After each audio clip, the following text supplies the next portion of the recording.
Hi, nobodies. So I'm coming to you from a different location in my house. I have moved out of my bedroom, and the living room is too noisy, and there's too many people that just feel like since I'm there, hey, mom. There's no way to block them out. Anyway, today's a good day. Um, and as a lot of my videos, I wanted to talk about what I saw on Facebook. A Facebook friend of mine who I used to work with a long time ago posted this meme, and I've seen it before. I just didn't say anything about it.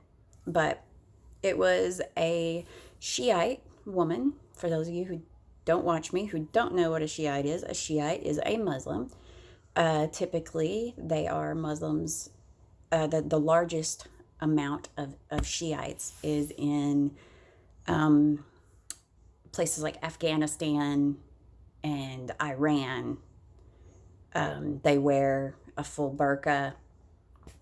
Um, anyway, this thing showed a woman at a bank, a Shiite woman at a bank, and they were mad because she was in her burqa. And they were saying, how come we're respecting this American hating person? And it's like, well, you don't know that she's from a country that hates Americans. She could be French. She could be American born and married to a Shiite or a convert. You don't know that the Muslim you see is from an American hating country. And you can't say, like, so what if they're from Afghanistan? That doesn't mean that they hate Americans. That doesn't mean that their mental philosophy is death to Americans. They're people. You don't know this person, and you're going to judge them. That's just as bad as if she was black and saying, well, she's black, she's probably cashing a welfare check, and that would be ignorant because welfare doesn't come in check form, duh. So it's also ignorant to assume that this woman, because she's wearing a burqa, is an American hating person, that she just wishes us harm. It's also wrong to expect her to take off her burqa, because if you knew about the Muslim faith, you would know that the burqa and the hijab, which the hijab just covers the hair and the neck, you would know that it is about preserving your modesty. These women don't go out in tight-fitting clothes, because if you look at your average Muslim woman wearing a hijab or a burqa, any of that stuff, if you look at what they're wearing, it's not tight-fitting. You're not, most of the time the shirts cover their bottoms. And this is to preserve their modesty. As I was told, it is that if a woman is dressed, in tight-fitting clothes, showing cleavage, if she's not preserving her modesty, then she is causing men to draw their eyes away from God. And that's something you don't want to do. This is why Muslim women will cover themselves. It is to preserve their modesty, to keep others from looking at them when they should be looking at God. Now, I mean, honestly, I don't know why hair is considered part of that. I guess the Pentecostals would agree that hair is important. So the Pentecostals saying you can't cut your hair should be able to get on board with the fact that these women cover their hair. In groups, if women are by themselves, the Muslim women, it's not uncommon for us not to wear the hijab. And in a lot of cultures, especially with Sunnis, um, the hijab is completely up to the woman, whether she wants to wear it or not. Uh, most most of the Muslims I know do not expect their daughters to wear it.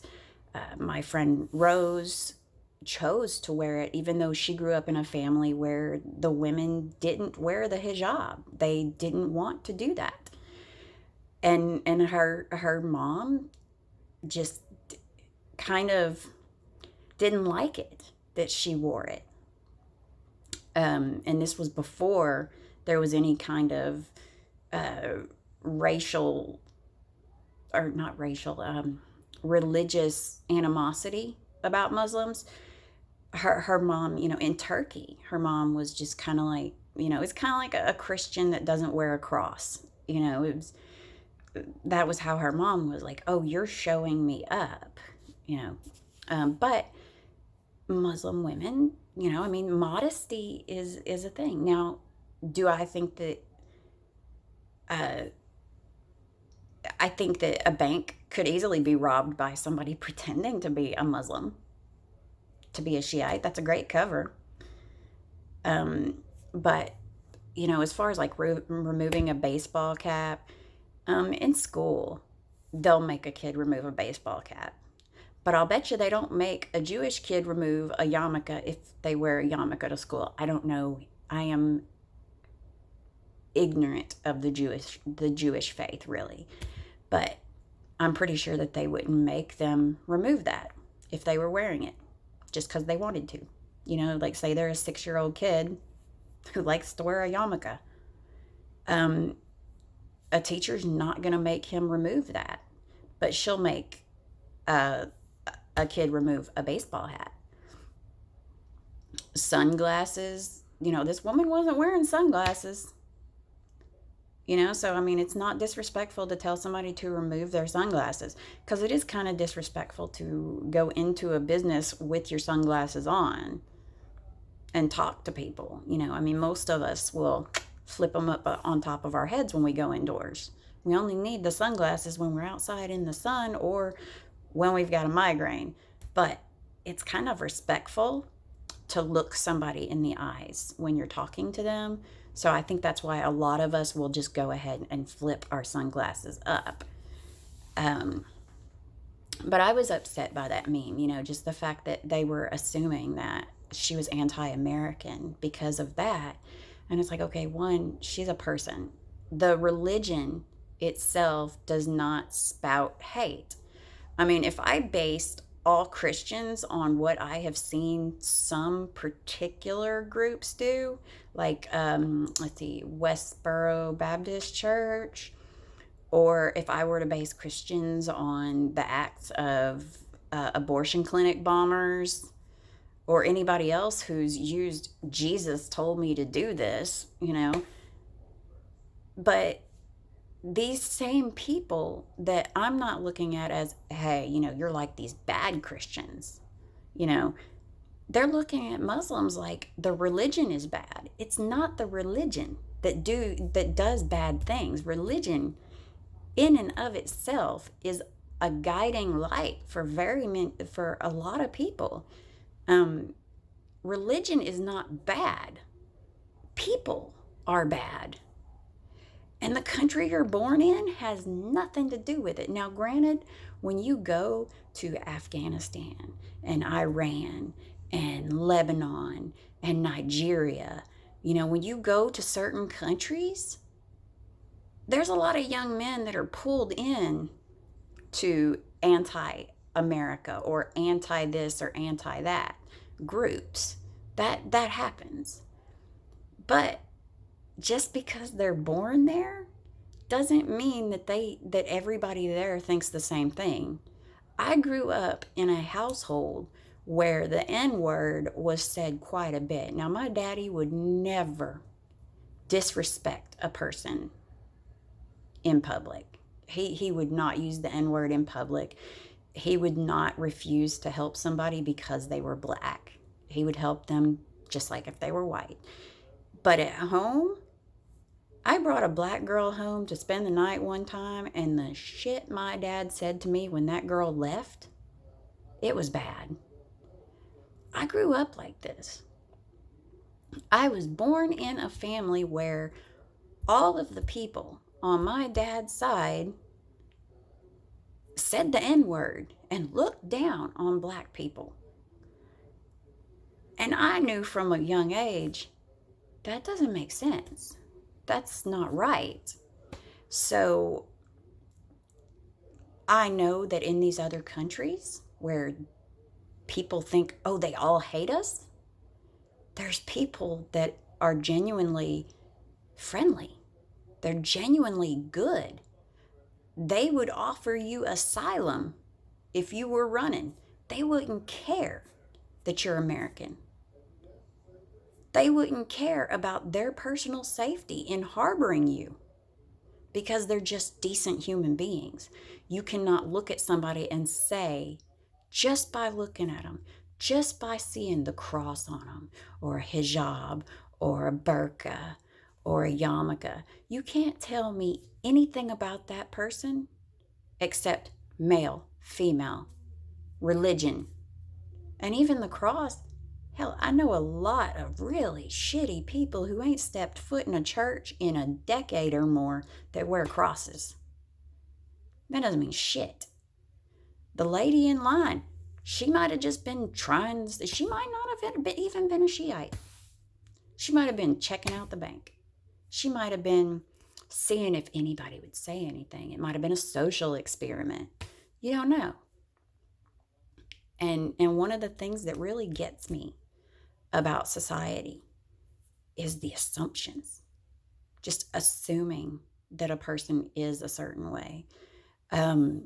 When I went a year wearing a hijab, I was amazed at all the little old ladies that would come up and talk to me. And given that I am in the Bible Belt and I am around a bunch of racist Republican people, not saying that the two are always together, because there are racist Democrats, but given where I live, I thought for sure like something bad might happen. Not that I was flirting with disaster or anything, but I was a little worried. And so when these little old ladies would talk to me, I wanted to make sure that I was as nice as could be, because to me, it's like if you were dressed up as a priest, you don't want people to think badly of your whole religion because they've had a bad experience with you.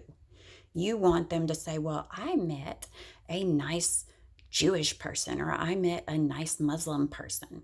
You want them to associate at least one good thing with whatever you're out there displaying yourself to be. You don't want to be a dumbass, and you don't want to be an asshole, because if you are, then people associate that, and that's, I wish people would stop being dumbasses too, so that people could make less assumptions. But anyway, that's what I wanted to come on here and talk about, was just that the religious ignorance, and then plus there's just the whole ignorance of, you don't fucking know that person, so you can't say that they are a certain way just because you think that.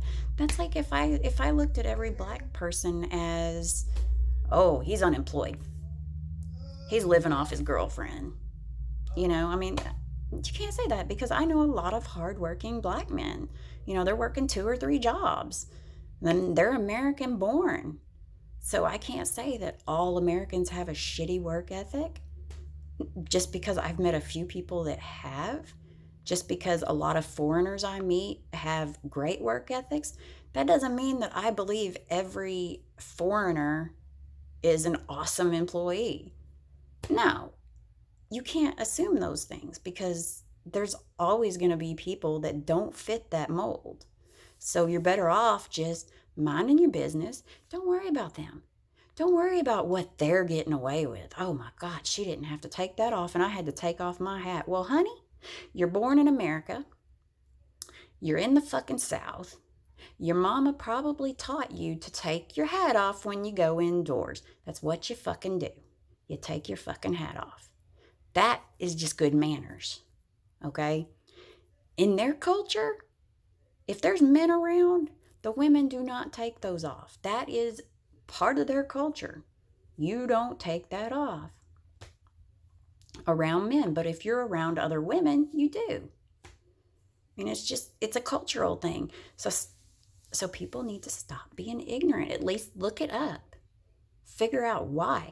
And if you can, go visit a mosque. Talk to, if you're a man, you go into the men's section. If you're a woman, you go into the women's section.